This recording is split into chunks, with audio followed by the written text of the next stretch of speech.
My top priority would be dismantling online scams and the criminal networks behind them. These operations have stolen tens of billions of dollars from American citizens. If confirmed, I will work with Cambodian counterparts and regional partners to deliver results. នេះគឺជាសម្ដីរបស់លោក Christopher Anderson បេក្ខជនអគ្គរដ្ឋទូតអាមេរិកប្រចាំកម្ពុជាដែលបានប្រកាសថាអធិភាពកម្ពុជារបស់លោកប្រសិនបើត្រូវបានអនុម័តឲ្យកាន់តំណែងជាមេទូតគឺការកម្ចាត់បណ្ដាញឆបោកតាមអ៊ីនធឺណិតនិងបណ្ដាញឧក្រិដ្ឋកម្មដែលនៅពីក្រោយស្គមនៅទូទាំងប្រទេសកម្ពុជាព្រោះប្រតិបត្តិការទាំងនេះបានលួចយកប្រាក់រាប់សិបពាន់លានដុល្លារពីពលរដ្ឋអាមេរិកលោក Anderson បានថ្លែងបែបនេះនៅថ្ងៃទី16ខែកក្កដាឆ្នាំ2026ក្នុងសវនាការរបស់គណៈកម្មាធិការកិច្ចការបរទេសនៃព្រឹទ្ធសភាអាមេរិកដែលពិនិត្យលើការតែងតាំងរូបលោកជាឯកអគ្គរដ្ឋទូតអាមេរិកប្រចាំកម្ពុជានៅពេលសមាជិកព្រឹទ្ធសភាសួរថាតើលោកនឹងធ្វើការជាមួយទីក្រុងភ្នំពេញយ៉ាងដូចម្តេចដើម្បីបន្តបង្ក្រាបទីតាំងឆបោកទាំងនេះលោក Anderson បានឆ្លើយថា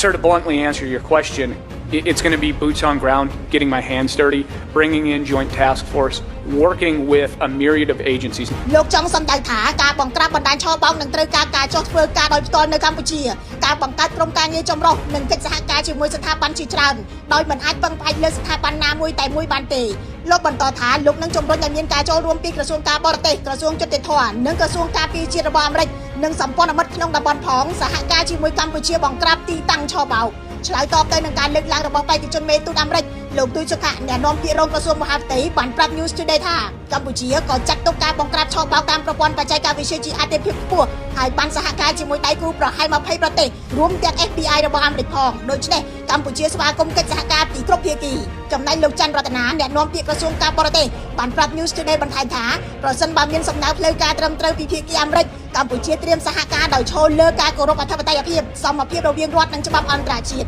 រយៈពេល2ឆ្នាំមកនេះស្ថានទូតអាមេរិកប្រចាំកម្ពុជាមិនមានឯកអគ្គរដ្ឋទូតនោះទេស្ថានទូតត្រូវបានដឹកនាំដោយលោកស្រីភារៈធីវី Alexandra Sitol កាលពីថ្ងៃទី1ខែមិថុនាឆ្នាំ2026រដ្ឋាភិបាលអាមេរិកបានសម្រេចជ្រើសតាំងលោក Christopher Anderson ជាបេក្ខភាពឯកអគ្គរដ្ឋទូតអាមេរិកប្រចាំកម្ពុជាដែលអ្នកជំនាញមើលឃើញថាកើតឡើងក្រោយបរិយាកាសនយោបាយកម្ពុជានិងទំនាក់ទំនងទ្វេភាគីរវាងអាមេរិកនិងកម្ពុជាកាន់តែល្អប្រសើរនៅក្នុងសវនាការដដែលលោក Anderson ក៏បាននិយាយថាទំនាក់ទំនងរវាងអាមេរិកនិងកម្ពុជាបច្ចុប្បន្នស្ថិតនៅក្នុងស្ថានភាពរឹងមាំជាងកាលពីប៉ុន្មានឆ្នាំមុនហើយសន្ទុះនៃទំនាក់ទំនងនេះកំពុងតែកើតមានល្អប្រសើរលោក Anderson បានបញ្ចប់សេចក្តីថ្លែងការណ៍ដោយនិយាយថាកម្ពុជាមានឱកាសក្លាយជាដៃគូដែលកំពុងរីកចម្រើនរបស់អាមេរិកមិនមែនជាចំណុចងាយរងគ្រោះផ្នែកយុទ្ធសាស្ត្រនោះទេ